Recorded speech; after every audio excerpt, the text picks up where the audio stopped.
I, 32 male, have always believed that family should be a source of support, not destruction. I've worked hard to build a stable life.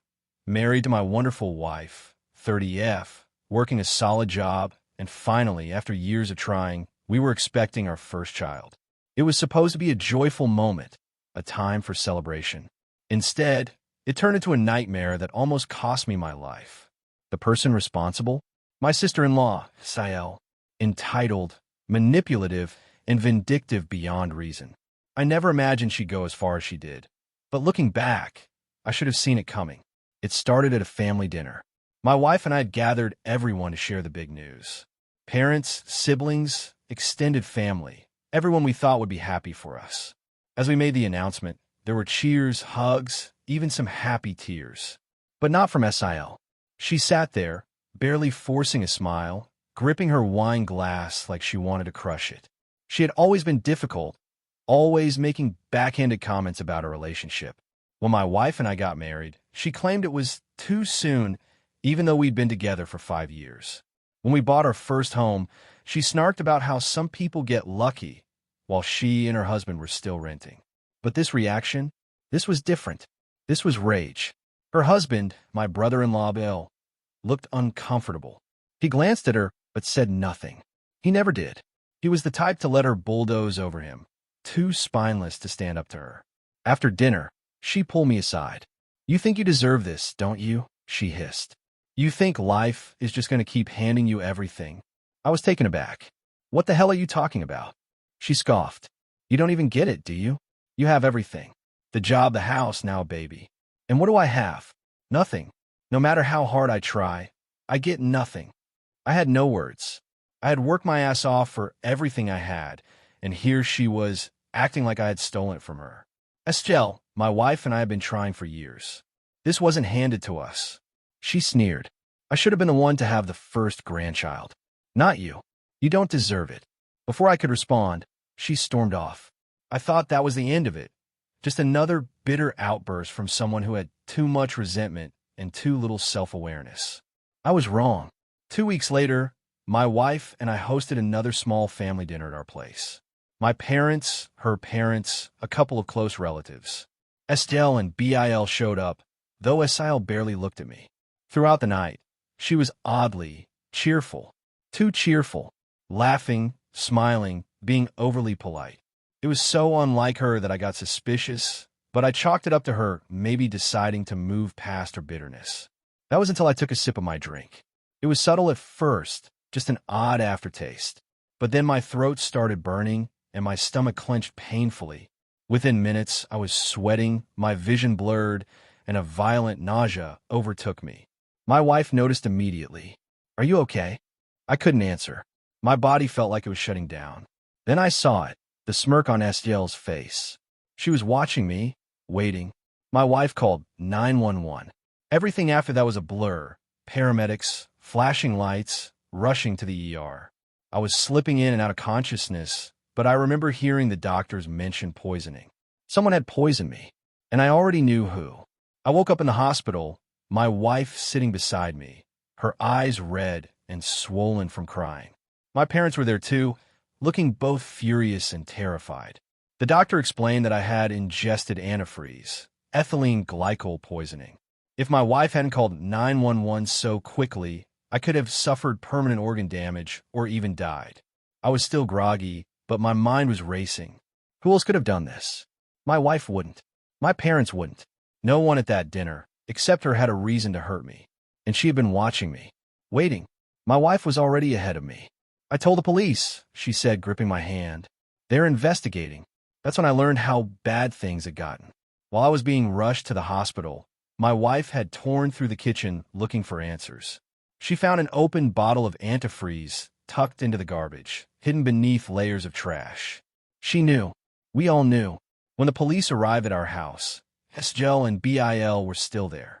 Sil was playing innocent, pretending to be concerned. But when my wife mentioned the antifreeze, she laughed. She actually laughed. "You think I poisoned him?" she scoffed. "That's insane." The police didn't think so. They took statements from everyone, collected the evidence, and brought Estelle in for questioning. "Bill, you just stood there. saying nothing. Like a coward. But Esil didn't go down easy. She twisted the story, saying I must have poisoned myself for attention, that I was dramatic and always needed to be the center of everything. She even implied that my wife was involved, suggesting we staged the whole thing for sympathy. I wanted to strangle her. I wanted to scream. But I didn't have to. The police had already tested the evidence, and the forensic results didn't lie. She had put antifreeze in my drink, and she wasn't even smart about it. Her fingerprints were on the bottle, and the drink she had handed me was the only one contaminated. That's when the full extent of her insanity came out. Apparently, she had been bragging to one of her friends over text about how she was going to teach me a lesson and ruin my perfect life. The messages were recovered, showing her venting about how she deserved to have the first grandchild, not my wife. That it wasn't fair how everything always worked out for us. When confronted with the evidence, she snapped. She screamed at the police, claimed I stole everything from her, said it wasn't her fault that she never got what she wanted. She was arrested on the spot. And Bil, he finally spoke. He looked at her like he was seeing her for the first time and muttered, "What the hell is wrong with you?" Then he walked out. He filed for divorce the next week. Esgel was charged with attempted murder. The prosecution had everything: her texts, the bottle with her fingerprints, and the toxicology report confirming I had ingested antifreeze. Her lawyer tried to argue that it wasn't intentional, that maybe it was an accident. But how do you accidentally spike one specific drink with antifreeze? She was denied bail. Meanwhile, Bill, spineless as he had been, finally grew a backbone. He filed for divorce and went completely no contact with her. Turns out, he had been miserable for years, trapped in a marriage with a woman who manipulated, belittled, and controlled him. The moment she was arrested, he saw it as his chance to escape. But here's where things got really interesting. After her arrest, more people started coming forward with stories about Esgel's disturbing behavior.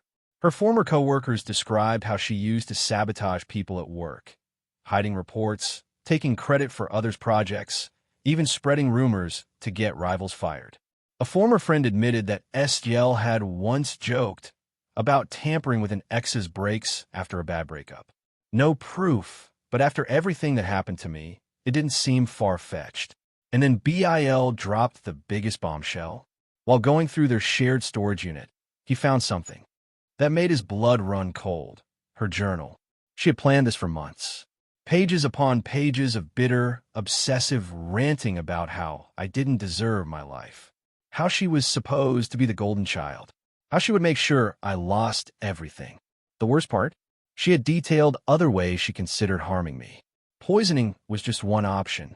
She had written about cutting my brake lines and even mentioned staging a home invasion. I felt sick reading it. This wasn't just bitterness or entitlement. This was full-blown psychopathy. And that's when I realized this wasn't about the baby. It was never just about the baby. She had hated me for years, resented every single thing I had, every accomplishment, every milestone. She had convinced herself that my success somehow stole from hers, that I was the reason for her failures. She wanted me gone. She wanted my wife to suffer.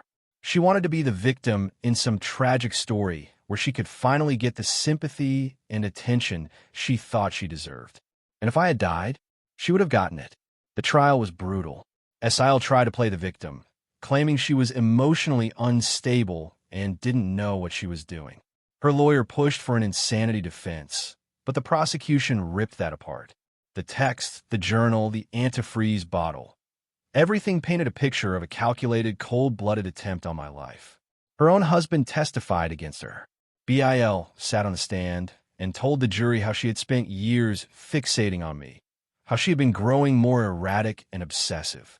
He admitted that he had ignored the red flags, that he had assumed she was just venting, not actually capable of what she did. But she was. My wife testified too, recounting that night in chilling detail. How Esil had been watching me, waiting for the poison to take effect.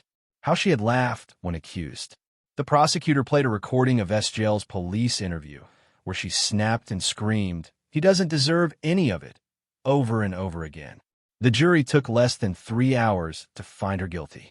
Attempted murder. Assault with a deadly weapon. tampering with food and drink with intent to harm.